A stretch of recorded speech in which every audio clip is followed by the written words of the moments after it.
ஏகனை போற்றி இணையாளும் ஈசனை போற்றி பிரணவத்தின் பொருள் தந்து தகப்பன் சுவாமி என்று பெயர் கொண்ட என் குருநாதா போற்றி ஸ்கந்தாசனம். இளைஞர்களே, எல்லோரும் சுகமாகவும் சந்தோஷமாக இருக்கிறீர்களா? கண்டிப்பாக இருப்பீங்க, இருக்கணும்.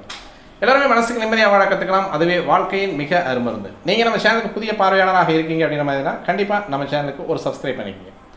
இன்றைய பதிவு வாஸ்துல ஒரு வீட்டுக்கு மெயின் டோர் வைக்கக்கூடிய இடம், அதே மாதிரி பூஜை ரூம் அப்படின்றது அந்த பூஜை ரூமுக்கான கதவுகள் வைக்கக்கூடிய இடம் எப்படி இருக்கணும் அப்படின்றத நம்ம பார்ப்போம். பொதுவாக இந்த வாஸ்துல உச்ச வாயில்கள் நீச்ச வாயில்கள் அப்படின்றது இருக்குது. அந்த உச்ச வாயில்கள் அப்படின்னு சொல்லக்கூடியது எல்லாமே இயற்கையை சம்மந்தப்படுத்தி வந்தது தான். எதுவுமே நமக்கு இயற்கைக்கு முரணாக எதை செஞ்சாலும் கண்டிப்பாக அதனுடைய சீற்றம் அப்படின்றது என்றாவது ஒரு நாள் நம்மை தாக்கும் அப்படின்றது எந்த விதமான மாற்று கருத்தும் கிடையாது. அதனால் அப்போ அந்த இயற்கையோடு சேர்ந்து இயற்கையோடு ஒத்து வாழக்கூடிய வாழ்க்கையே நமது தமிழர்கள் பண்பாடுகளாகவும் மரபுகளாகவும் சாஸ்திரங்களாகவும் வகுத்து வச்சுருக்காங்க. சாஸ்திரம் அப்படின்ற போது உண்மை இருக்கணும். உண்மை அப்படின்னு சொல்லக்கூடியது 1 + 1 2, 1 × 1 1. இதை சரியாக புரிஞ்சுக்கிறது தான் சாஸ்திரத்தில் இருக்கக்கூடிய மிகப்பெரிய மதிநுட்பமை. சிலர் 1 + 1 அப்படின்ற இடத்துல 1 × 1 அப்படின்னு புரிஞ்சுக்குவாங்க. அதுதான் கஷ்டமே, இருக்கக்கூடிய அமைப்பில் ஒரு கஷ்டம். அப்போ இதில் இந்த சாஸ்திரம் அப்படின்னு சொல்லக்கூடியது உண்மையை சொல்லக்கூடியது 100%. இதுதான். அதாவது ஒரு மனிதனுக்கு இந்த இடத்துல ஒரு கண்ணை பார்த்தா இல்லை கண்ணு மயிரை பார்த்தா இந்த இடத்துல அவனுக்கு ஒரு மச்சம் இருக்குது அப்படின்னு சொன்னால் அதுக்கு பேர் சாஸ்திரம்.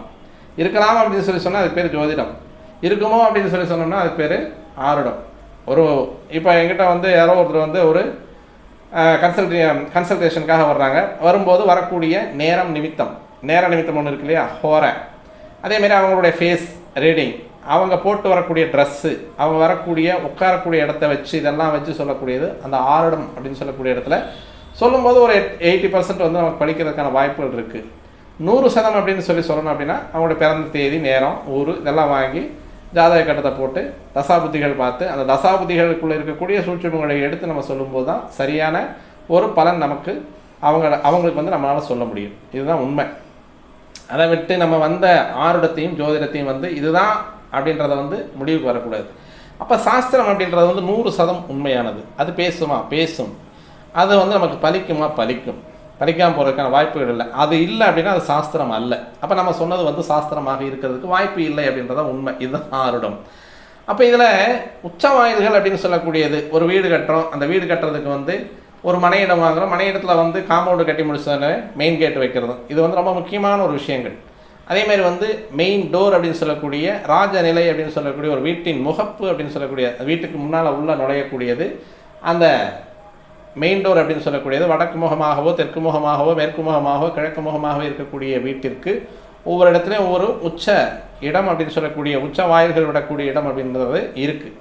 அந்த உச்ச வாயில்கள் வைக்கக்கூடிய இடங்கள் சரியான முறையில் வச்சுட்டோம் அப்படின்னா நமக்கு இந்த வீட்டில் இருக்கக்கூடிய வாஸ்து குற்றங்கள் அநேகமானது தவிர்க்கக்கூடிய ஒரு விஷயமாக இருக்கும். மற்றபடியாக இருக்கக்கூடியது ஜன்னல் இருக்கக்கூடியது, அதாவது வாயில்கால்கள், வாயிற்படிகள் இருக்கக்கூடியது அப்படின்றதெல்லாம் நிறைய இருக்குது. இருந்தாலும் ஒவ்வொன்றா ஒரு விஷயத்தை நம்ம ஒரு ப்ளஸ்ஸாக மாற்றிட்டு போகிறது அப்படிங்கிறது இந்த நேரத்தில் இந்த எல்லாமே சொல்கிறதுக்கு நேரமும் பத்தாது, வீடியோனுடைய அளவும் பெருசாக போயிடும். ஒவ்வொன்றா நம்ம பார்த்துக்குவோம். அப்போ இந்த இடத்துல உச்ச வாயில்கள் அப்படின்னு சொல்லக்கூடியது தெளிவான முறையில் நமது சாஸ்திர நூல்கள் கொடுத்துருக்கு. இன்னுமே சிலர் என்ன பண்ணுறாங்க அப்படின்னா அதாவது அந்த 1 + 1 2 அப்படின்றது புரிஞ்சுக்காத ஒரு விஷயங்கள் அப்படின்றது பல அறிஞர்கள் என்ன செய்கிறாங்க அப்படின்னா அந்த உச்ச வாயில்களை மாற்றி வச்சு ராகு கேதுக்கள் இந்த இடத்துக்கு ஆதிபத்தியம் எடுக்குது அப்படின்றதெல்லாம் சொல்கிறாங்க. யூஸ்வலாக ஜோதிடத்தையும் வாஸ்துவையும் கலக்கக்கூடாது. ஜோதிடம் சாஸ்திரம் அப்படின்றது வேறு, வாஸ்து சாஸ்திரம் அப்படின்றது வேறு. ஜோதிடம் அப்படின்னு சொல்லக்கூடியது ஒரு மனிதனுடைய பிறப்பை சொல்லக்கூடியது ஜோதிடம். அவனுடைய வாழ்க்கை, அவனுடைய அறிவு, அவனுடைய குடும்பம், அவனுடைய வாழ்க்கை துணை, அவனுடைய படிப்பு, அவனுடைய குழந்தை பேரு, அவனுடைய அடுத்த வாரிசு, இவனுடைய மூதாதையர்களை, அவனுடைய கர்மாவை சொல்வது ஜோதிடம். இந்த கர்மாவை கழிக்கக்கூடிய வசிப்பிடம் அப்படின்னு சொல்லக்கூடியது அவனுக்கு வஸ்து அப்படின்னா ஒரு இருக்கக்கூடிய இடம், அவன் வாழக்கூடிய இடம் அப்படின்னு சொல்லக்கூடியது தான் வஸ்து. வஸ்துனா பொதுவாக ஒரு ஆடையை குறிக்கக்கூடிய இடம். வஸ்து அப்படின்னு சொல்லக்கூடியது ஒரு பொருளை குறிக்கக்கூடியது, ஆடையை குறிக்கக்கூடிய இடமா இருக்கும். அதுவும் பெண்கள் அணியக்கூடிய ஆடை அப்படின்னு சொல்லக்கூடியதை குறிப்பிடக்கூடியது தான் வஸ்து. அதுதான் வாஸ்துவம் மாதிரி இருக்குது. அந்த வஸ்து அப்படின்னு சொல்லக்கூடிய சாஸ்திரம், வாஸ்து சாஸ்திரம் அப்படின்றது அது வேறு டெஃபினேஷனில் வரும். ஜோதிட சாஸ்திரம் அப்படின்றது வந்து அது வேறு டெஃபினேஷனில் வரும். ஆனால் ரெண்டுமே இருக்கக்கூடிய இடம் ஒன்று தான். இந்த வாஸ்துப்படி கட்டின வீட்டில் தான் இந்த ஜோதிட சாஸ்திரத்தை கொண்ட ஒரு மனிதன் போய் உள்ளே வசிக்கக்கூடிய இடம். அதனால் வந்து ரெண்டையும் மிங்கிள் பண்ணக்கூடியது. வாஸ்து குற்றமாயிடுச்சு அப்படின்னா வாஸ்து சாஸ்திரி தான் பார்க்க போவான். நம்ம நேரங்கள்லேயோ காலங்கள்லேயோ ஆக்சிடென்ட் ஆகுது, ஒரு உடம்பு சரியில்லாம போகுது, ஒரு பணத்தட்டுப்பாடு வருது, வேலையின்மை வருது அப்படின்னா ஜோசியர்கிட்ட ஜாதகத்தை தூக்கிட்டு போவோம். இது ரெண்டையுமே ரெண்டு பார்ட்டாக பிரித்து கொண்டு போவோம். ஆனால் இதில் வந்து ரெண்டுமே ஏதோ ஒரு இடத்துல வந்து மிங்கிளாக நிற்கும். ஒன்று வாஸ்து வந்து ஜோதிடத்தில் நமக்கான நேரம் காலம் சரியில்லை, தசாபுக்திகள் சரியில்லை அப்படின்னு இந்த வாஸ்து மெதுவாக எதிர்த்து வேலை செய்ய ஆரம்பித்தோம். ரெண்டு பகுதியில் இருக்கக்கூடிய வீரர்கள் சமமாக பொருதும் பொழுது வெற்றி யாருக்கு தோல்வி யாருக்குன்னு சொல்ல முடியாது. ஒரு பக்கம் வீக்காக இருக்கும்போது இன்னொரு பக்கம் டக்குன்னு போட்டு அடிச்சிடும். அப்போ நமக்கு வந்து நேர காலங்கள் வந்து ஜோதிட சாஸ்திரத்தில் இவருடைய ஜாதகத்தில் வந்து சரியில்லை அப்படின்னா அப்போ தான் அந்த வாஸ்து குற்றங்கள் அப்படிங்கிறது வந்து மெதுவாக எந்திரிச்சு பேச ஆரம்பிக்கும். அப்போ தான் வந்து இந்த வாஸ்தெல்லாம் சரியில்லைங்க, உங்களுக்கு நேரம் சரியில்லாதனால வாஸ்து சரியில்லை, வாஸ்து சரியில்லாத நேரம் சரியில்லை, ஜோதிடத்தையும் வாஸ்து ரெண்டையும் போட்டு குழப்பிக்கக்கூடிய ஒரு காலகட்டம். சரி, இப்போ நம்ம பேச வந்த சப்ஜெக்ட் வந்துடுவோம். இப்போ இந்த வாயிற்படி அப்படின்னு சொல்லக்கூடியதும் மெயின் டோர் அப்படின்னு சொல்லக்கூடியது எங்கெங்கே வைக்கணும், எப்படி எப்படி வைக்கணும், இதே இந்த ஜோதிடத்தையும் வாஸ்துவையும் குழப்பினேன் அப்படின்னா சிலர் வந்து என்ன செய்கிறாங்க அப்படின்னா கிரகங்களுக்குன்னு திசைகள் விடப்பட்டிருக்கு. சந்திரனுக்கு வடமேற்கு, புதனுக்கு வடக்கு, சூரியனுக்கு கிழக்கு, வடகிழக்கு வந்து குருவிற்கும், தென்கிழக்கு வந்து சுக்கிரனுக்கும், தெற்கு வந்து செவ்வாய்க்கும், தென்மேற்கு வந்து ராகுவிற்கும், மேற்கு சனிக்குமான திசைகள் வந்து ஜோதிட சாஸ்திரத்தை சொல்லியிருக்கு. அது அந்த திசையை ஆழக்கூடியதான், அந்த திசைக்கு வந்து அந்த கிரகங்கள் வந்து ஆளுமை செய்யக்கூடியதாங்கிறதெல்லாம் சொல்லலை. வடமேற்குனா சந்திரன் அப்படின்னு சொல்லி முடிச்சுட்டாங்க. இந்த திசைக்கு வந்து இந்த கிரகம் அப்படின்னு சொல்லியிருக்காங்க. அதை கொண்டு வந்துட்டு இங்கே உள்ளே பொருத்தி விட்டுறாங்க, வாஸ்துக்குள்ளே வந்து பொருத்தி விட்டுறாங்க. யூஸ்வலாக வந்து வாஸ்துக்குள்ளே இருக்கக்கூடிய ஒரு இடம் மனையிடமோ மனையோ அப்படின்னு சொல்லக்கூடியதுக்கு வந்து 8 திக்குக்கும் 8 அஷ்ட திக்கு அப்படின்னு சொல்லக்கூடிய திக்குகளுக்கு காவல் தெய்வங்கள் அப்படின்றது வந்து கண்டிப்பாக இருக்குது. அதனுடைய அதிதேவதைகள் அப்படின்னு சொல்லக்கூடிய தேவதைகள் இருக்குது. கிரகங்கள் போயிட்டு அங்கே அதிதேவதைகளாக மாறல. திக்குகளுக்கு அப்படின்னு சொல்லக்கூடிய திக்கு தேவதைகள் தான் அங்கே இருக்காங்க, கிரக தேவதைகள் அங்கே போகலை. அதனால் வந்து நம்ம வந்து இந்த ஜோதிட சாஸ்திரத்தை கொண்டு போய் வாஸ்து சாஸ்திரத்துக்குள்ளே வச்சு குழப்பக்கூடாது. அது குழப்பினோம்னாலே குழப்பம்தான் வரும். அவர் ஒருத்தர் வந்து சொன்னார், ராகு கேது அப்படின்னு சொல்லக்கூடியது வந்து ஈசானியத்தை எடுத்திருக்கு அப்படின்னு சொன்னார். ஆக்சுவலாக அந்த இடத்துல ஈசானன் அப்படின்னு சொல்லக்கூடிய மங்கள நாயகன் அப்படின்றவர் தான் அங்கே இருக்கார். ராகு கேதுக்கு அங்கே இடம் இல்லை. அப்போ அவர் அங்கேருந்து எடுக்கக்கூடிய உச்சவாயிலே வந்து தவறாக தானே வரும். இப்போ சாஸ்திரத்தை வந்து 1 + 1 2ன்னு புரிஞ்சுக்கிறதுக்கு பதிலாக 1 = 1 × 1 1ன்னு புரிஞ்சுக்கிறார் அந்த இடத்துல. அதான் தவறுகள், மிக தவறுகள் அதிகமாக வரக்கூடியது. மக்களுக்கு வந்து எதுவும் தெரியறதுக்கான வாய்ப்புகள் இல்லை. ஜோதிடத்தை தெரிந்தவர்களும் வாஸ்துவை தெரிந்தவர்களும் சாஸ்திரத்தை சாஸ்திரமாகவே சொல்லலாம் அப்படின்றத என்னுடைய கருத்து. ஆனால் இங்கே ஒரு இடம் இருக்குது அப்படின்னு பார்த்தோம் அப்படின்னா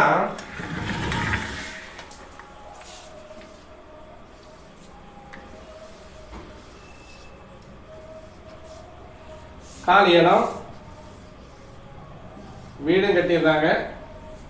இது வந்து வடக்கு பகுதியாக இருக்குது. இப்போ இந்த இடத்துல வந்து இந்த 8 திக்குகளுக்குமான 8 தேவதைகளை நம்ம பார்ப்போம். ஃபர்ஸ்ட் வந்து எடுத்தோம் அப்படின்னா தென்மேற்கு நிருதி அப்படின்னு சொல்லக்கூடியது. ஏற்கனவே இது வந்து ஒரு வீடியோவை நம்ம கொடுத்துருக்கோம். ரொம்ப ஷார்ட்டாக சொல்லிடலாம் அப்படின்றதுக்காக வேண்டி, ஏன்னா வந்து சில தவறுகள் வர்றதுனால அந்த தவறுகளை வந்து நம்ம வந்து கொஞ்சம் திருத்தி எடுத்துக்கலாம் அப்படின்றதுக்காக வேண்டி இந்த இடத்துல வந்து நிருதி அப்படின்னு சொல்லக்கூடியது தென்மேற்கு அப்படின்னு சொல்லக்கூடிய நிருதி மூலைன்னே சொல்லுவோம். அதுக்கு பேர் நிருதி மூலைக்கு அதிதேவதையாக இருக்கக்கூடிய தேவதை அப்படின்னு சொல்லக்கூடிய ஒரு நிருதி. அந்த நிருதிக்கு வந்து அவருடைய மனைவி அப்படின்னு சொல்லக்கூடிய துணை எப்பவுமே வந்து தம்பதி சமேதராக இருந்தாங்க அப்படின்னா தான் ஒன்று வந்து பூரணத்துவம் அடையும். எப்பவுமே ஒரு கிரகஸ்தனாக இருந்து அவர் வந்து தீட்சை வாங்குறதுக்கும் பிரம்மச்சரியமாக இருந்து தீட்சை வாங்குறதுக்குமான வித்தியாசம் 2 வேற வேற. பிரம்மச்சரியம் தீட்சை அப்படின்னு சொல்லக்கூடியது உலக வாழ்க்கையினுடைய மேம்பட்ட வாழ்க்கைக்கு மட்டுமே, அதாவது மக்களுடைய மேம்பட்ட வாழ்க்கைக்கு வரக்கூடியது வந்து பிரம்மச்சரிய தீட்சை. உலக அனுபவத்தோடு வரக்கூடிய தீட்சை அப்படின்னு சொல்லக்கூடியது மக்களுடைய கஷ்டங்களையும் உணர்ந்து சொல்லக்கூடிய தீட்சை அப்படின்னு சொல்லக்கூடியது வந்து கிரகஸ்தனாக இருக்கக்கூடிய வாங்கக்கூடிய ஒரு தீட்சை. அப்போ எப்பவுமே ஒரு தேவதை அப்படின்னு சொன்னால் அந்த தேவதைக்கு துணை அப்படின்னு சொல்லக்கூடியது வடதுருவம்னா தென் துருவம், கிழக்குனா மேற்கு, வடக்குனா தெற்கு, இது எல்லாமே 2மே சமமாக இருந்தால் மட்டுமே ஒரு சமன் சமனாகும். இல்லை அப்படின்னா சமனாகாது. அப்போ வந்து அந்த சமன்பாடுகள் சமனாகணும் அப்படின்னா இந்த இடத்துல வந்து இந்த திக்குகளுக்கு அந்த தேவதைகளுக்கு துணை அப்படின்னு சொல்லக்கூடிய மனைவி அப்படின்னு சொல்லக்கூடியவங்க வந்து, அதாவது வந்து சிவனும் சக்தியும் அப்படின்னு சொல்லக்கூடியது. சக்தி இல்லாத ஆற்றல் இல்லாத சிவம் வெறுமனே தவத்துக்கு மட்டும்தான் உதவுடைய, சக்திக்கு உதவாது. அது தவம் அப்படின்னு சொல்லக்கூடிய செயலாக்கமாக வரணும்னா சக்தி வேணும். அப்போ அந்த சக்தி அப்படின்னு சொல்லக்கூடியது இந்த நிருதி அப்படின்னு சொல்லக்கூடியதுக்கு சக்தியாக விளங்கக்கூடியவள் அப்படின்னு சொல்ல பார்த்தோம் அப்படின்னா கட்கி அப்படின்னு சொல்லக்கூடியதுதான் இவருடைய துணை. அப்போ இந்த ரெண்டுமே சேர்ந்து இந்த இடத்துல வந்து நிருதி மூலையத்தான் ஆட்சி செய்யும். அது வந்து அந்த இடத்துல போயிட்டு என்ன பண்றாங்க அப்படின்னா, ராகு வந்து ஜோதிடத்தில் அது சொல்லக்கூடியது வந்து ராகு.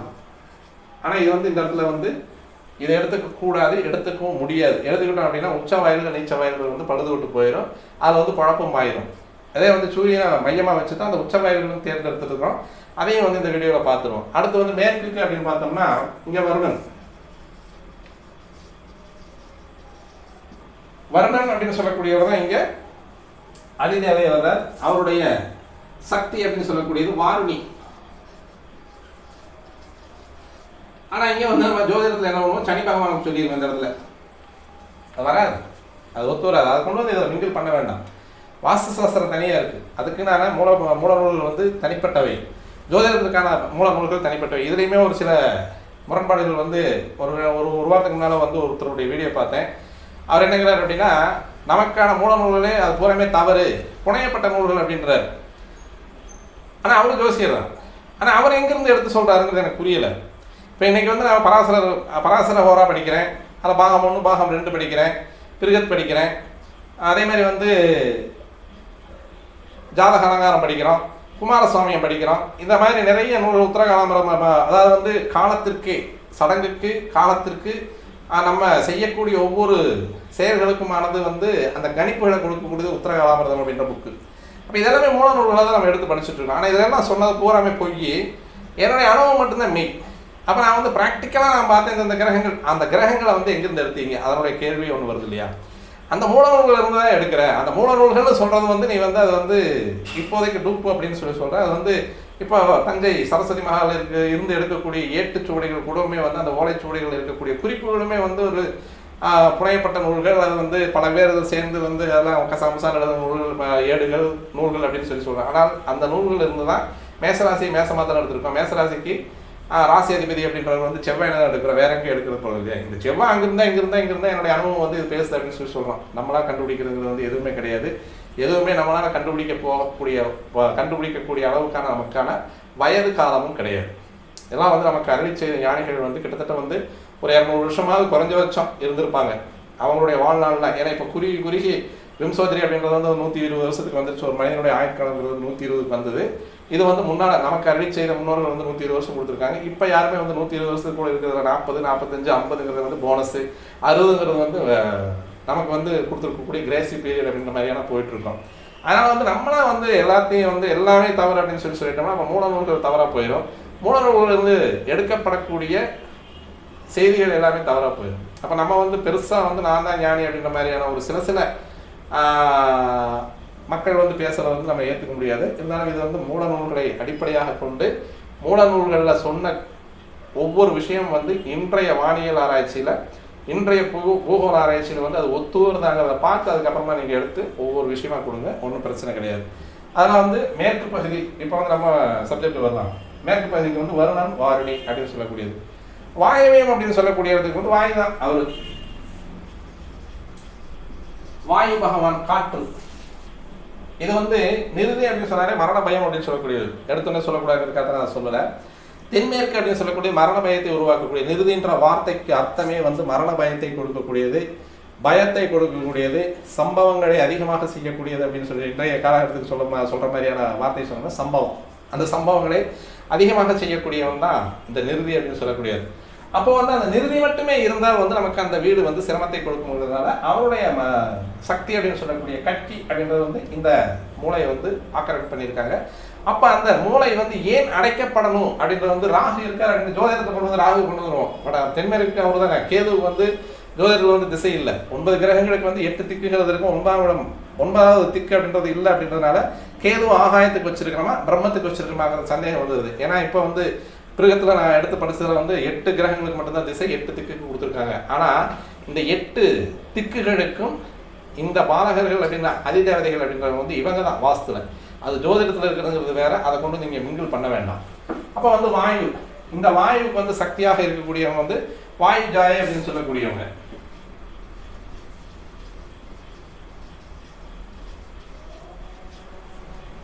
வடக்கு குபேரன், இங்கே வடக்கு பார்த்து வருது அப்படின்னா அந்த குபேரனை வரவழைக்கிறது அப்படின்றது. வடக்கு பார்த்து வீட்டை ஓப்பன் பண்ணி விட்டு அப்படின்னா அந்த குபேரனை வந்து வரவழைக்கக்கூடிய ஒரு அமைப்பு அப்படின்றதால மேக்சிமம் வடக்கு பார்த்த வீடும் கிழக்கு பார்த்த வீடும் அப்படின்றது.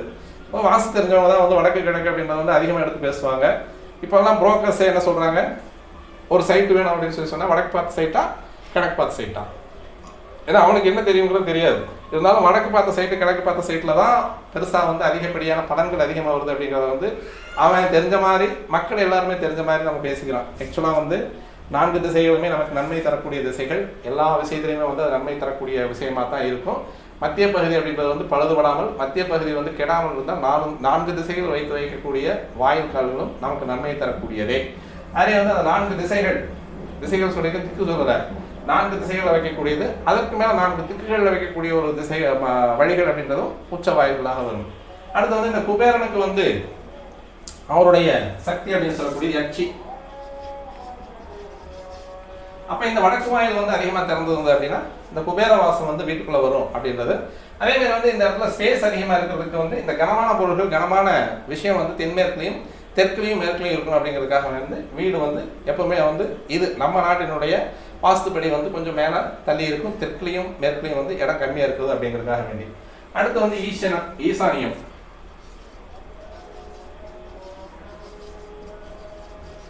குபேரன் அப்படின்னா நமக்கு வந்து செல்வங்களை அடித்தருபவர் அப்படின்றது அர்த்தம். ஈசானியம் அப்படின்னா மங்களம், வடகிழக்குனாலே மங்களம் தான்.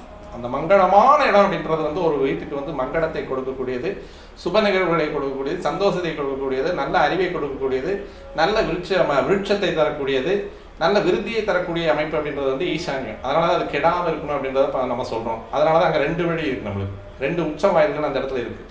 அப்போ அந்த 2 உச்ச வாயில்கள் இருக்கக்கூடிய ஒரு அமைப்பு அப்படின்றத வந்து தெளிவான முறையில் அமைச்சுக்கிட்டோம் அப்படின்னா நமக்கு நன்மை தரக்கூடிய அமைப்பில் வந்து அந்த ஈசானியம் அப்படின்றது இருக்கும். அப்போ வந்து மங்களம் அப்படின்னு சொல்லக்கூடிய அமைப்பே சொல்லக்கூடியது வந்து அந்த ஈசானன் அப்படின்னு சொல்லக்கூடியது. அந்த ஈசான திக்குக்கு அதிதேவதையாக வரக்கூடியவர், மூல தேவதையாக வரக்கூடிய ஈசான்யன் அப்படின்னு சொல்லக்கூடியவர்.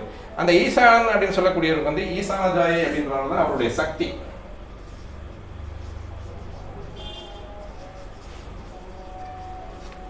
இது வந்து சிவனுடைய அம்சம் அப்படின்னே சொல்லலாம். அந்த சிவனுடைய அம்சத்துல வந்து சூரியனுடைய உதயம் அப்படின்றது வந்து கிழக்குல இருந்து மேற்கு வர்றதுக்கு இது எங்கெங்க எப்படி எப்படி வருது அப்படின்றதே நம்ம ஒரு இப்போ இந்த இடத்துல பார்த்துட்டு போயிடும், மீதி தேவைகளை பார்ப்போம். இந்த சூரியன் அப்படின்னு சொல்லக்கூடியது முழுமையாக கிழக்கு பக்கத்துல இருந்து உதிக்கிறது அப்படின்றது வந்து சித்திரை 1ஆம் தேதி. அதான் நமக்கு வந்து முழுமையா கிழக்கு அப்படின்னா சரியான கிழக்குல உதயமாகக்கூடிய மாதம் அப்படின்றது வந்து சித்திரை 1ஆம் தேதி. அதற்கடுத்து வந்து சூரியன் வந்து ஒவ்வொரு மாதமும் ஒவ்வொரு நாளும் வந்து கரெக்டாக கிழக்குல இருந்து உதிக்க மாட்டார். அவர் வந்து ஒவ்வொரு மாதத்திற்கும் கொஞ்சம் கொஞ்சம் மாறி மாறி மாறி மாறி உதிச்சு வெளியே வருவார். அப்போ அந்த இடத்துல வந்து இந்த சித்திரை 1ஆம் தேதி தான் சரியான கிழக்குல இருந்து சூரியன் உதிச்சு மேலே வருவார். அப்போ இந்த சரியான கிழக்குல இருந்து உதிச்சு வரும்போது இந்த இடம் வந்து ஒரு உச்ச வாயிலாக கருதப்படுகிறது. அப்போ இந்த இடம் வந்து உச்ச வாயிலாக இருக்கும். அடுத்து வந்து பார்த்தோம் அப்படின்னா அப்படியே இது வந்து சித்திரை 1. அடுத்து பார்த்தோம் அப்படின்னா அப்படியே மெதுவாக வடகிழக்கு போவார். இங்கே ஆடி 1ஆம் தேதி, ஆடி 1ஆம் தேதி அப்படின்ற போது வடகிழக்குல சூரியன் வந்து வடகிழக்குல இருந்து வர்றது வந்து ஆடி 1ஆம் தேதிக்கு வருவார். அதான் தலையாடி அப்படின்னு சொல்லி சொல்லுவோம். அப்புறம் அப்படியே மெதுவாக வந்து கிழக்குக்கு வந்து உதிக்கக்கூடிய காலம் அப்படின்றது வந்து தை 1ஆம் தேதி, ஐப்பசி 1ஆம் தேதி மீண்டும் வந்து கிழக்குக்கு வரும்போது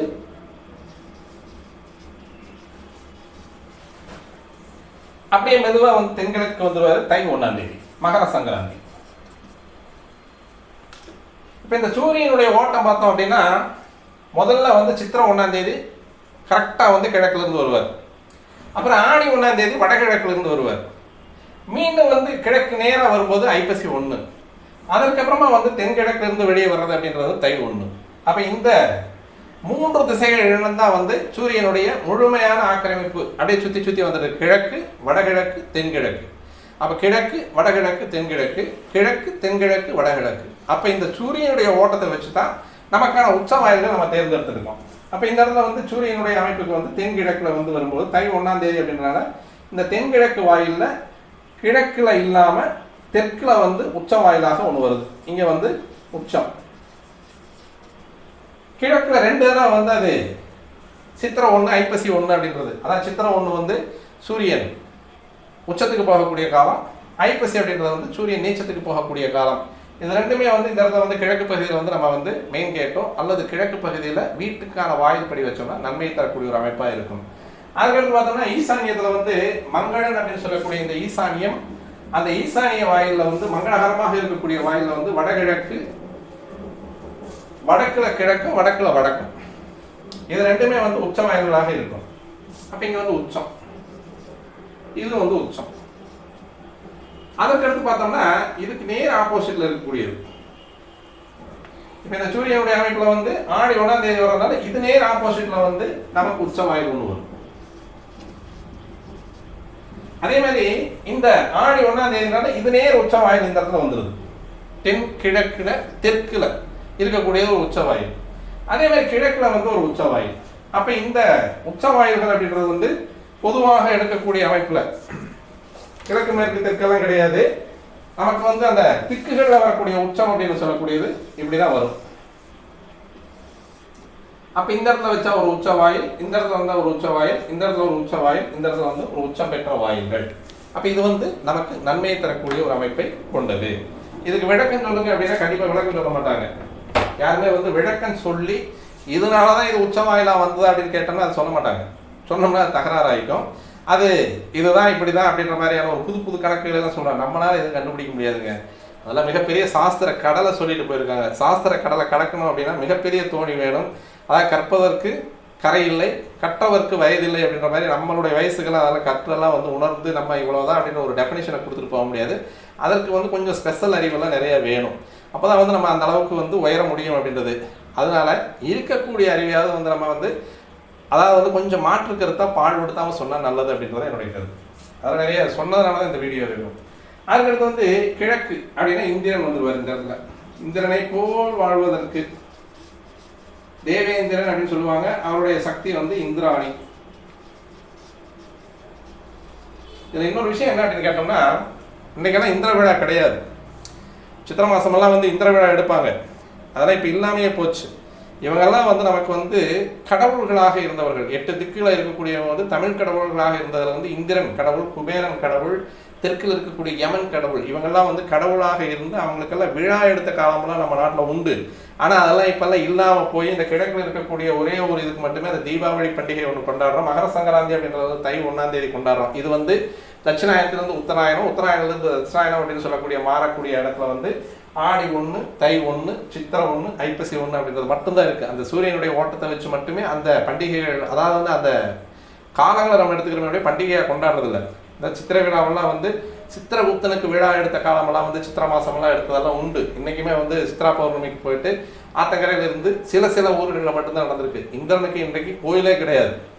இதெல்லாம் வந்து மறுக்கப்பட்ட வரலாறுகளாகத்தான் இருந்துட்டு இருக்க ஒழிய அதை கொண்டு போயிட்டு நம்ம வந்து இது வேற மாதிரியான ஒரு விஷயங்களை எல்லாம் கொண்டு வரக்கூடாது. நமக்கான உண்மை அப்படின்றது என்ன, அதற்கான டெஃபினேஷன் என்ன அப்படிங்கிறத வந்து விரிவாக சொன்னோம்னா தான் நமக்கு வந்து மக்களுக்கு புரியும் அப்படிங்கிறத தான் இவ்வளோ தூரம் சொல்லிட்டு இருக்கோம். அடுத்து வந்து இந்த இடத்துல வந்து அக்கினி அப்படின்னு சொல்லக்கூடியது, ஆக்னியாய மூலை அப்படின்னு சொல்லுவோம். இந்த இடத்துல வந்து அக்னி ஸ்வாக அப்படின்றது வந்து இவருடைய சக்தி. பொதுவாக வந்து நம்மளுடைய ஒரு யாகம் வளர்த்துறோம்.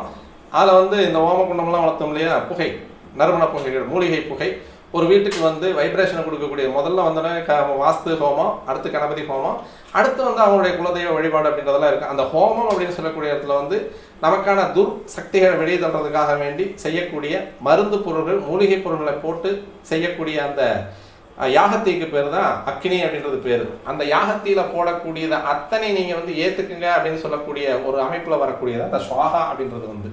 அப்போ இந்த இடத்துல வந்து இவங்க 2 பேரும் தான் இந்த ஆக்னியாய மூலையை வந்து ஆட்கொண்ட மூல தெய்வங்கள் அல்லது வந்து அதிதேவதைகள் அப்படின்றத நம்ம சொல்லுவோம். இங்கே வந்து யமன் ப்ளஸ் சனி, இது ரெண்டுமே வந்து தர்ம வாயில் அப்படின்னு சொல்லக்கூடியது. அதனால தான் இவங்க 2 பேருமே வந்து இந்த இடத்துல வந்து எடுத்துக்கிறாங்க. இந்த யமன் அப்படின்னு சொல்லக்கூடியவருக்கு வந்து குபேர ஜாயை அப்படின்றத சக்தி.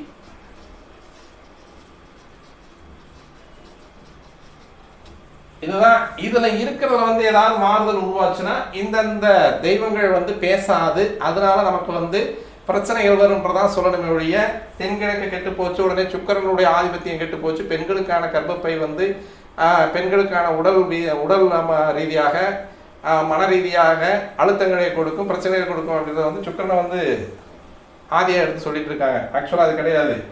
அக்னி அப்படின்றவருக்கான சுவாதி, அதாவது வந்து சுவாக அப்படின்றவருடைய அவருடைய சக்தி கெடும் பொழுது, உடம்புல வந்து அக்னி அப்படின்ற நெருப்பு கெடும் பொழுது, யூசுவலாகவே நெருப்பு கெட்டால், அதாவது நெருப்பு கெடும் பொழுது அவங்களுடைய கர்ப்பப்பை அப்படின்னு சொல்லக்கூடியது கண்டிப்பாக கெடும். இதுதான் வந்து அதனுடைய உண்மையான தத்துவமே. இதை விட்டுட்டு சுக்கிரன் இங்கே வச்சுக்கூடாது, ராகு இங்கே வச்சுக்கூடாது, இந்த இடத்துல செவ்வாயை வச்சுக்கூடாது, இந்த இடத்துல வந்து புதனை வச்சுக்கூடாது. அதனுடைய அமைப்பு வேற, இதனுடைய அமைப்பு வேற. அப்போ இங்கே உச்சவாயில்கள்லாம் வந்தாச்சு. இப்போ வந்து வடமேற்கில் வந்து மேற்கில் உச்சவாயில், வடக்குலையும் கிழக்குலையும் வடகிழக்கில் உச்சவாயில், தென்கிழக்கில் வந்து தெற்கில் உச்சவாயில் போக மீதி வந்து கிழக்கு, தெற்கு, வடக்கு, மேற்கு, இதுவுமே வந்து யூஸ்வலாக வந்து திசைகளை வைக்கக்கூடிய உச்சவாயில்கள் அப்படின்றது. சரி, இந்த உச்சவாயில்களில் வந்து அந்தந்த கேட்டோ அல்லது வந்து அந்த கதவோ வைக்கக்கூடிய இடம் எது அப்படின்றத இங்கே தான் அந்த கொஞ்சம் புரிதல்கள் வந்து கம்மியாக போயிருக்கு. பொதுவாக ஒரு பகுதியை 9 பாகமாக பிரித்து, அதாவது வந்து 1 2 3 4 5 6 7 9 இந்த 9 பாகமாக பிரித்து இங்கே தான் வந்து ராகு கேது அப்படின்னு ஒருத்தர் சொல்லிட்டு இருந்தார். மிக மிக தவறான ஒரு புரிதல்.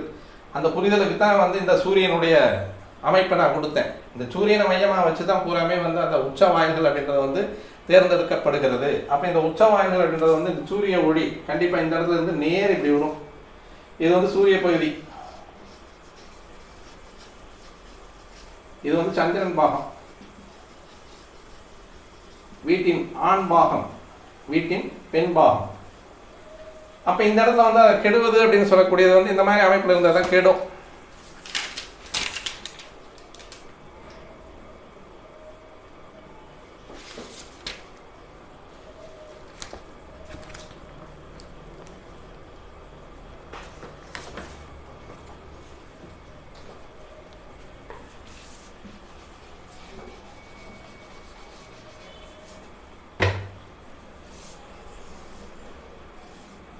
இது வந்து சூரியன், இது வந்து சந்திரன். அப்போ இது வந்து பெண் பகுதியாக வரக்கூடியது, இது வந்து ஆண் பகுதியாக வரக்கூடியது. அப்போ இந்த ஆண் பகுதியில் வரக்கூடிய இந்த 9 இடத்துல வந்து சூரியன் இங்கே தான் இருக்கார். அப்போ சூரியனை தான் இங்கே மையமாக வைக்கணும், இங்கே ராகு கேது அல்ல. அப்போ இந்த சூரியனை மையமாக வச்சு சூரியனில் முதல் பகுதி சந்திரன் 2, செவ்வாய் 3, புதன் 4, குரு 5, சுக்கிரன் 6, சனி 7, ராகு 8, கேது 9. அப்ப இந்த கிரகங்கள்ல வந்து சனி, சுக்கிரன், சனி, ராகு, கேது. அப்ப இந்த இடத்துல வந்து சூரியனுடைய உச்சப்பகுதி அப்படின்னு சொல்லக்கூடியது சூரியன் பாகத்தை வந்து தவிர்க்கிறது நல்லது. ஏன்னா அது வந்து பகுதி சுபர் பகுதி அசுபர் அப்படின்ற காரணத்தினால அதனுடைய அமைப்புல வந்து பகுதி மட்டும்தான் எடுக்க முடியும், முழுசா எடுக்க முடியாது. அடுத்து வந்து 2ஆம் இடம் அப்படின்னு சொல்லக்கூடிய இடத்துல வந்து சந்திரன் இருக்கார். அதாவது வந்து இதை 9 பாகமாக பிரித்தால் சூரியன் 1, 2 சந்திரன், செவ்வாய், புதன், குரு, சுக்கிரன், சனி, ராகு, கேது.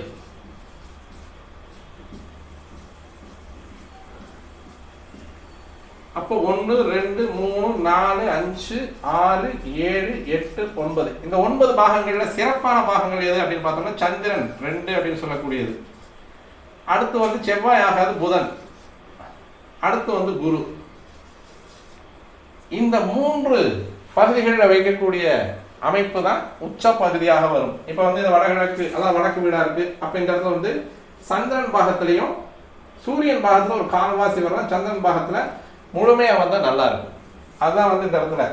இதில் இன்னொருத்தர் சொன்னாரு, இப்போ இந்த சந்திரன் வந்து உங்க ஜாதகத்தில் வந்து அட்டமாதிபதியா வருது, புதன் வந்து பாதகாதிபதியா வர்றாரு, தனுசு மீன லக்னத்துக்கு புதன் பாதகாதிபதியா வருவார். அதே மாதிரி வந்து விருச்சிக லக்னத்துக்கு வந்து சந்திரன் அட்டமாதிபதியா வருவார். அதே மாதிரி குரு வந்து புதனுக்கு பாதகாதிபதியா வருவார். அப்ப இந்த மாதிரியான கிரக அமைப்புகள் வந்து உங்கள் ஜாதகத்தில் வந்து பாதகாதிபதியாக வந்தால் இந்த குரு இடத்துலையோ புதன் இடத்துலையோ சந்திரன் இடத்துலையோ வந்து அந்த பாகத்தில் வந்து வாயில் கால் வைக்கக்கூடாது அப்படின்னு சொல்கிறார். மக்களை குழப்பாதீங்க, பாவம் அவங்கெல்லாம் வந்து அவங்க எதுவுமே விவரம் தெரியாதவங்க. இது வந்து ஸ்டாண்டர்டுனா அவ்வளோதான், அந்த இடத்துல வந்து தான் வைக்கும். இப்போ வந்து இந்த சூரியன் இந்த இடத்துல இருக்கும் பொழுது இந்த சூரியன்லேருந்து வரக்கூடிய அமைப்பு அப்படின்றது வந்து சூரியன் 1, சந்திரன் 2, செவ்வாய் 3, புதன் 4, குரு 5, சுக்கிரன் 6, சனி 7, ராகு கேது 8, 9. அப்போ இது வந்து சந்திரன் பாகத்தில் மேக்சிமம் வரக்கூடியதும் புதன் பாகத்தில் வந்து மேக்சிமம் வரக்கூடியது, குரு பாகத்தில் மேக்சிமம் வரக்கூடியது, நன்மையை தரக்கூடியது. இது வந்து அவங்களுக்கு வந்து பாதகாதிபதியாக இருந்தாலும் அட்டமாதிபதியாக இருந்தாலும் அது தோஷத்தை தராது, தெளிவான அமைப்பை தரக்கூடிய ஒரு அமைப்பே. வாஸ்துல வந்து வீட்டுக்குள்ள வந்து உச்சபாகத்தில் தான் வாயில்கள் இருக்கணும். அது வந்து அவர் சூரியனாக இருந்து அட்டமாதிபதியாக வருது, மகர லக்னமாக இருக்குது, அது வந்து ஒத்து வராது. அதே மாதிரி வந்து செவ்வாய் புதன் வந்து இவருக்கு வந்து பாதகாதிபதியாக இருக்கார், தனுசு மீன லக்னத்துக்கு வந்து இவங்க வந்து பாதகாதிபதி, அதனால் புதன் பாகத்தில் வைக்கக்கூடாது. அதே மாதிரி வந்து சந்திரன் வந்து அட்டமாதிபதியாக 6ஆம் இடத்து அதிபதியாக வர்றார். இப்போ வந்து கும்பலக்கணத்துக்கு வந்து சந்திரன் வந்து 6ஆம் இடத்து அதிபதியாக வருவார். ஆனால் 2ஆம் பாகத்தில் வந்து நிலவு வைக்கக்கூடாதுங்கிறது வந்து சோதிடத்தை கொண்டு வந்து இதுக்குள்ளே வந்து மிங்கிள் பண்ணாதீங்க. இது வந்து தனியான ஒரு சாஸ்திரம், அது மனிதனுக்காக உருவாக்கப்பட்ட சாஸ்திரமானது. இது வந்து வாஸ்துன்றது வந்து வீட்டு மனைகளுக்காக உருவாக்கப்பட்டது. சாஸ்திரங்கள் தனித்தனி. இதை கொண்டு இதுக்குள்ளே ஓட்ட வச்சுட்டு இதை கொண்டு வந்து இதுக்குள்ளே ஓட்ட வச்சுட்டு இருக்காதுங்க. இதுதான் முழுமையாக வரக்கூடியது அப்படின்றத வந்து இந்த இடத்துல தான் நம்ம எடுக்கணும். அப்போ இந்த இடத்துல வந்து இந்த வாயுக்கால்கள் வச்சாச்சு அப்படின்னா பொதுவாக புதன் பாகத்தில் வைக்க மாட்டாங்க. அதிகமாக வந்து அது அதிகமாக போயிடும். பொதுவாக ஒரு இடத்த வந்து ரெண்டாக பங்கும்போது இந்த இடத்துல வந்து குரு வந்துடுவார். குரு அப்படின்னு சொல்லக்கூடிய வாயில் பகுதி அப்படின்றது வந்து அதை நம்ம வந்து எடுத்துக்கிறதுக்கான, அதை ஆட்கொள்ளக்கூடிய, அதை ஆக்கிரமிப்பு செய்யக்கூடிய அளவுக்கு மனிதனுக்கு வந்து சக்தி கிடையாது. அப்போ ஒரு இடத்துல வந்து கிழக்கு வாயில் அப்படின்னு சொல்லக்கூடியதில் வந்து மெயின் கேட்டு வச்சாச்சு அப்படின்னா அது குரு பேச ஆரம்பிச்சிடும்.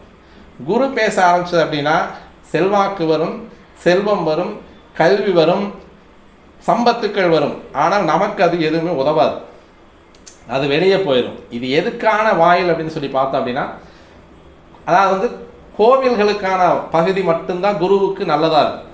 கோயில் சன்னிதானங்களுக்கு மட்டும்தான் நடு மத்திய பகுதியில் வந்து நம்ம வாயில்கள் வைக்கக்கூடிய ஒரு அமைப்பில் வரும். வீடுகளுக்கு அது வந்து ஒத்து வராது.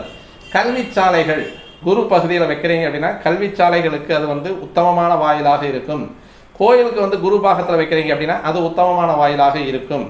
அதேமாரி புதன் பாகத்தில் வைக்கும் பொழுதுமே இது ஓரளவுக்கு ஒத்து வரக்கூடிய அமைப்பாக இருக்கும். ஏன்னா டோட்டலாக பில்டிங்க்கு வைக்கிறோம். இப்போ வந்து தனித்தனி ரூமாக நம்ம பார்ட்டிசிபேட் பண்ணிட்டோம் அப்படின்னா, தனி ரூமாக பிரிச்சுட்டோம் அப்படின்னா இதுலேருந்து இங்கே வைக்கும்போது வந்து சந்திரனுக்கு வரும், டோட்டலாக வைக்கும்போது புதனுக்கு வந்துடும்.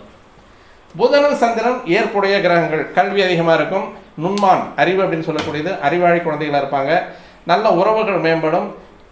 அதாவது இளமை அதிகமாக இருக்கும் அந்த வீட்டுக்குள்ளே எப்போவுமே. அதேமாரி வந்து நமக்கான வரத்துகள் அதிகமாக இருக்கும், கல்வி பயன் நல்லா இருக்கும், விவசாயம் நல்லா இருக்கும், அறிவு நுட்பம் அதிகமாக இருக்கும், குழந்தைகளுடைய ஆரோக்கியம் நல்லா இருக்கும். அதை விடுத்து குரு அப்படின்னு சொல்லக்கூடிய பாகத்தில் நடு மத்திய பாகத்தில் வச்சோம் அப்படின்னா கண்டிப்பாக இது எப்போ சரியாக இருக்கும் அப்படின்னு பார்த்தோம் அப்படின்னா ஓட்டு வீடுகளுக்கு இது கரெக்டாக இருக்கும். டெரஸ் பில்டிங்களுக்கு வந்து அது கரெக்டாக வராது. டெரஸ் பில்டிங்களுக்கு மேக்ஸிமம் வந்து சந்திரன் பாகத்தில் வைக்கிறது தான் உத்தமம் அப்படின்றது வந்து தெளிவான கருத்து. அதை விட்டு வரும்பொழுது புதன் பாகத்தில் வச்சா இன்னும் வந்து ஓரளவுக்கு நல்லா இருக்கும் அப்படின்றது. இதுக்கு வந்து அட்டமாதிபதியெல்லாம் வரமாட்டார், 6, 8, 12 கூடியவர்களாம் வரமாட்டார். பாதகாதிபதியாக இருந்து நீங்கள் போயிட்டு ஒருத்தருக்கு வந்து இப்போ எனக்கு ஒருத்தருக்கு வந்து மகர லக்னமாக இருக்குது, 2 கூடையவரை வந்து சனி வர்றார். அதே மாதிரி வந்து இந்த மகர லக்னமாக இருந்து அவருக்கு 5, 10 கூடையவராக வந்து சுக்கிரன் வருவார். சுக்கிரன் பாதத்தில் நிலவு வைக்க முடியுமா? இது எங்காவது கேள்விப்பட முடியுமா? சுக்கிரன் பாதத்தில் நிலவு வச்சாங்கன்னா இப்போ இங்கேருந்து இங்கே வரும்போது கிட்டத்தட்ட வந்து தென்கிழக்கில் வந்து ஆக்கினாயம் ஒட்டி வரும். இது ஏதாவது வந்து நம்ம சொல்கிறோம் அப்படிங்கிறதுக்காக எதை வேணாலும் சொல்கிறதுங்கிறது வந்து அல்ல. மாண்பு குறையக்கூடாது. சாஸ்திரத்தினுடைய உண்மை எந்த தன்மையிலும் மாறக்கூடாது. அதில் வந்து நம்ம வந்து தெளிவாக இருக்கணும். அதில் அவங்களுக்கு ஏதாவது பிரச்சனை இருக்காங்க அதை மட்டும் தான் நம்ம பார்த்து வைக்கணுமே ஒழிய மற்றபடி வந்து செய்யக்கூடாது. மேக்சிமம் ஒரு வாயில் வைக்கக்கூடிய நேர் அடுத்த வாயில் வருது அப்படின்ற மாதிரி தான் அந்த இடத்துல நிலவுகள் வைக்கக்கூடியது. அதாவது வந்து நுழைவாயில்கள் வைக்கக்கூடியது வந்து வீட்டுக்குள்ளே நிலவு வைக்கிறது, நிலவு கதவு அப்படின்றது வந்து ஒற்றைப்படையில் வரணும், ஜன்னல் வந்து ரெட்டப்படையில் வரணும். இதுதான் வந்து அதனுடைய சூத்திரமும். இதை மாற்றி வந்துட்டு ஜன்னல் வந்து ஒத்தப்படையில் வச்சு நிலவு வந்து ரெட்டப்படையில் வச்சா வரவு ஒரு பக்கம் வரும், செலவு ஒரு பக்கம் போயிட்டு இருக்கும், வருமானம் சம்பாதிச்ச மாதிரி இருக்கும், நம்ம கையில் எதுவுமே தங்காது அப்படிங்கிறதான் உண்மை. அப்போ இந்த இடங்களில் வந்து ஒவ்வொன்றும் கெட்டு போச்சு அப்படின்னு பார்த்தோம் அப்படின்னா ஒரு இடத்துல வந்து நிறுதி மூளை கெட்டு போகுது அல்லது வடக்கு மூலை கெட்டு போகுது அப்படின்னு பார்த்தோம் அப்படின்னா, ஈசானிய மூலை கெட்டு போகுது அப்படின்னா மங்களத்தின் வடிவம் அந்த இடத்துல வந்து மங்களகரமான வாயில்கள் வந்து எது ஒன்று அடைக்கப்பட்டது அல்லது வேறு ஏதாவது வந்து குப்பை கூடம் தேவையில்லாத பொருள்களை போட்டு கழிவாக்கி அல்லது மேடாக்கி வச்சுருந்தோம் அப்படின்னா நமக்கு வரக்கூடிய மங்களமான செயல்கள் வந்து அத்து போயிடும். இந்த இடத்துல வந்து ஞானமும் மோட்சமும் கிடைக்கக்கூடிய இடம். ஒரு இடத்துல வந்து ஒரு ஒரு ஒரு ஒரு குடும்பம் வாழ்ந்துட்டு இருக்கு அப்படின்னா அந்த குடும்பம் வந்து தெளிவான முறையில் நிம்மதியான வாழ்க்கையை வாழ்வதற்கு ஈசான்யம் கெட்டு போகக்கூடாது ஒரு விஷயம். ரெண்டாவது வந்து அப்படியே வந்து வடக்குக்கு போகிறோம். இந்த வடக்கில் வந்து அந்த வாயில்கள் கெட்டு போயிருந்ததுன்னா அது வந்து குபேரனுடைய இடம். சகல செல்வங்கள் சுகவாழ்வை தரக்கூடியவர். அந்த இடத்துல வந்து வடக்கில் வந்து நம்ம ஏதாவது செப்டிக் டேங்கோ மற்றபடி ஏதாவது வந்து வடக்கை வந்து தொந்தரவு பண்ணுற மாதிரி இதுக்கு வந்து தனி வீடியோ போட்டுக்கலாம். ஒவ்வொரு இடத்துல என்னென்ன இருக்கணும் அப்படிங்கிறதுக்கு. இந்த இடத்துல ஏதாவது தொந்தரவு பண்ணிட்டோம் அப்படின்னா கண்டிப்பாக நமக்கு அந்த குபேரனால் வரக்கூடிய செல்வம் அப்படின்னு சொல்லக்கூடிய செல்வ செழிப்பு செல்வாக்குகள் எல்லாமே போயிடும். அதற்கடுத்து வந்து வாயு மூலையை பார்த்தோம் அப்படின்னா இந்த இடம் வந்து நமக்கு மூச்சு சுவாசத்தை ஏற்படுத்தக்கூடிய இடம். அதேமாதிரி ஆயுள் விருத்தியை கொடுக்கக்கூடிய எப்போ எந்த அளவுக்கு வந்து மூச்சு காற்று நல்லா இருக்கும் அந்தளவுக்கு வந்து ஒரு மனிதனுடைய ஆரோக்கியம் நல்லா இருக்கும். திணறல் வந்துருச்சுன்னா வராது. அப்போ வந்து அந்த வாயு அப்படின்னு சொல்லக்கூடிய இடத்துல வந்து நம்ம ஏதாவது டிஸ்டர்ப் பண்ணி வச்சுருந்தோம் தொந்தரவு பண்ணி வச்சுருந்தோம்னா நமக்கு வந்து ஆயுள் விருத்தியை கெடுக்கும். அதேமாதிரி வம்ச விருத்தியை கெடுக்கக்கூடிய இடமும் அதுவே. அதற்கடுத்து வந்து மேற்கு அப்படின்றத பார்த்தோம் அப்படின்னா மேற்கில் வந்து வருணன் தேவையான அளவுக்கு வந்து நமக்கு உணவுப் பொருட்களை கொடுக்கக்கூடியவன், ஆரோக்கியமான வாழ்க்கையை கொடுக்கக்கூடியவர், தேக ஆரோக்கியத்தை கொடுக்கக்கூடியவர் வந்து மேற்கு. அந்த மேற்கு வந்து கெட்டு போச்சு. மேற்கில் வந்து ஏதாவது போரோ வேறு ஏதாவது செப்டிக் டேங்கை போட்டிருந்தோம்னா சிக்கலை உருவாக்கும். அந்த இடத்த தொந்தரவு பண்ணக்கூடாது. அப்போ இந்த இடத்துல என்னென்ன இருக்கலாம் அப்படிங்கிறதுக்கு தனித்தனி வீடியோவை நம்ம கொடுப்போம். இப்போ இந்த இடத்துல வந்து அந்த உச்ச வாயில்கள் அப்படின்றது வந்து ஏன் கெடுது எதுக்காக கெடுது அப்படிங்கிறதுக்கு மட்டுமே பார்த்துட்டு வரோம். அடுத்து வந்து நிறுதி அப்படின்னு சொல்லக்கூடிய இடத்துல வந்து இங்கே ஏற்கனவே சொன்ன மாதிரி தான் எதிரிகள் பயம் அதிகமாக இருக்கும். அதேமாதிரி வந்து நமக்கு தேவையான வீரம் தெளிவாக இருக்கணும், நம்ம நல்லா புஷ்டியாக இருக்கணும், ஆரோக்கியமாக இருக்கணும். ஒரு ஆண்மகனுக்கு தேவையான அளவுக்கு மனோதிடம் வேணும் அப்படின்னா நிறுதி மூலம் கிடக்கூடாது. இந்த இடத்துல போரோ சம்போ செப்டிக் டேங்கோ வந்திருக்கக்கூடாது. அதுக்கடுத்து தெற்கு அப்படின்னு பார்த்தோம் அப்படின்னா தெற்கு வந்து நன்மை அதிகமாக இருக்கும். நன்மை அதிகமாக இருக்கக்கூடியதுக்கு அதேமாதிரி வந்து தீமையான செயல்கள் வந்து இந்த இடத்துல வந்து கெட்டுரும். இந்த இடத்துல வந்து ஆரோக்கியமே உள்ளக்குள்ளே வரக்கூடியது. வடக்கில் வாயு காற்று, தெற்கில் வந்து தென்றல் காற்று, கீழே வந்து கீழ்காற்று, மேலே வந்து மேல் காற்று. இந்த மேல் காற்றுக்கு உடனே மழை வரும். அதனால தான் வருணன் அந்த இடத்துல மேகாற்று அடிச்சதுன்னா உடனே மழை வரும் நமக்கு. அதனால தான் அங்கே வந்து வருணன் வந்து அதிதேவதையாக இருக்கார். இந்திரன் வந்து கீழ்காற்று அப்படிங்கிறது வந்து எப்போன்னு சொல்ல முடியாது. ஆனால் வரக்கூடிய வரவு அப்படின்றது வந்து தங்கும் அப்படின்றது வந்து இந்திரன். இதெல்லாமே வந்து காரணமாகத்தான் வாஸ்து அப்படின்றத வந்து பிரித்து வச்சுருக்காங்க. அதுக்கடுத்து வந்து தென்கிழக்கு அப்படின்னு சொல்லக்கூடியதுக்கு வந்து ஆக்கினேயம் அப்படின்றதுக்கு வந்து நம்ம ஏற்கனவே சொன்ன மாதிரி தான். அந்த அக்கினி அப்படின்னு சொல்லக்கூடியது தான் அங்கே அதிதேவதை. சுவாகா அப்படின்றது வந்து அவருக்கான சக்தி. பெண்கள் எப்பவுமே நம்ம வீட்டில் வந்து பெண்கள் வீட்டின் கண்கள். இவங்களுக்கு வந்து அந்த வீட்டுக்குள்ளே இருக்கக்கூடிய ராஜ்ய சபை அப்படின்னு சொல்லக்கூடியது சமையல் கட்டு. அந்த சமையல் கட்டு அப்படின்றது வந்து அதிக நேரம் அந்த இடத்துல வந்து காலத்தை கழிக்கக்கூடியவர்கள், அதிக நேரம் தங்குபவர்கள் பெண்களாக இருக்கிறதுனால அந்த இடம் வந்து பொதுவாகவே உஷ்ணம் கெட்டு போச்சு. வயிற்றுக்குள்ளே அடி வயிற்றில் வந்து அதிகமாக உஷ்ணம் அதிகமாகிட்டே இருந்ததுன்னா அவங்களுக்கு வந்து கரு கூடுவது கரு களைவது அப்படின்றது வந்து மிக மிக நேர்த்தியாக நடக்கும், ரொம்ப அதிகமாகவும் நடக்கும். அப்போ அந்த ஆக்னேய மூலையில் வந்து நம்ம ஏதாவது ஒரு தொந்தரவு பண்ணியிருந்தோம் அப்படின்னா பெண்களுக்கு கேடை தரக்கூடிய ஒரு அமைப்பாக இருக்கும். அதனால் வந்து இந்த உச்ச வாயில்கள் பார்த்து தெளிவான முறையில் இந்த சூரியன் பாகத்தில் வைக்கிறது, செவ்வாய் பாகத்தில் வைக்கிறது, சந்திரன் பாகத்தில் வைக்கிறது அது வந்து அட்டமாதிபதியாக வந்தால் செல்லாது அப்படிங்கிறது தான் கிடையாது. முழுமையாக அப்படி பார்த்தோம்னா எல்லாத்துக்குமே அட்டமாதிபதியாக வரக்கூடியவர் வந்து சூரியன் வந்து கருங்கலுக்கு ஆதிபத்தியம் எடுக்கிறார், சனியும் கருங்கலுக்கு ஆதிபத்தியம் எடுக்கிறார். ப்ளூ மெட்டல்ஸ்னாலே சனி தான். அப்போ அந்த சனி அப்படின்னு சொல்லக்கூடியவர் தான் வீட்டையே கட்டி கொடுக்குறாரு. அப்போ இது வந்து யார் யாருக்கு வந்து மோசமாக வரும்? கடகலக்கணத்துக்காரனுக்கு வந்து சனி அட்டமாதிபதியாக வருவான். அதேமாதிரி வந்து மிதுன லக்கணத்துக்காரனுக்கு வந்து சனி அட்டமாதிபதியாக வருவான். அப்போ ரிஷப லக்கணத்துக்காரன் மட்டும் தான் வீடு கட்டியிருக்கணும், வேறு எவனும் கட்டியிருக்க முடியாது. அதனால் வந்து நம்ம கண்டுபிடிக்கிறோன்ற மாதிரியான ஒரு விஷயங்களில் வந்து பல மாதிரி வந்து குழப்ப வேண்டாம். மக்களுக்கு சாஸ்திரம் அப்படின்றது வந்து தெளிவான முறையில் மக்களுக்கு போய் சேரணும். அவங்க வந்து வாழ்க்கையில் வந்து சுபிட்சமாக இருக்கணுன்றதை மட்டுமே மனசில் வச்சு நம்ம ஒவ்வொரு கருத்தையும் சொல்லலாம். இதோட இந்த உச்சவாயில்கள் பற்றிய விளக்கத்தை நம்ம தெரிஞ்சுக்கிட்டோம். அடுத்து வந்து ஒவ்வொரு மூலையிலும் என்னென்ன அமைக்கணும் அல்லது ஒரு போர் அமைக்கிறது எங்கே, செப்டிக் டேங்க் அமைக்கிறது எங்கே அப்படிங்கிறத வந்து ஒவ்வொரு தனித்தனி வீடியோவை பார்த்துக்கலாம். இதோட இந்த பதிவை முடிச்சுக்கலாம். மீண்டும் நல்ல ஒரு பதிவோடு உங்களுக்கு நான் வருகிறேன். நன்றி.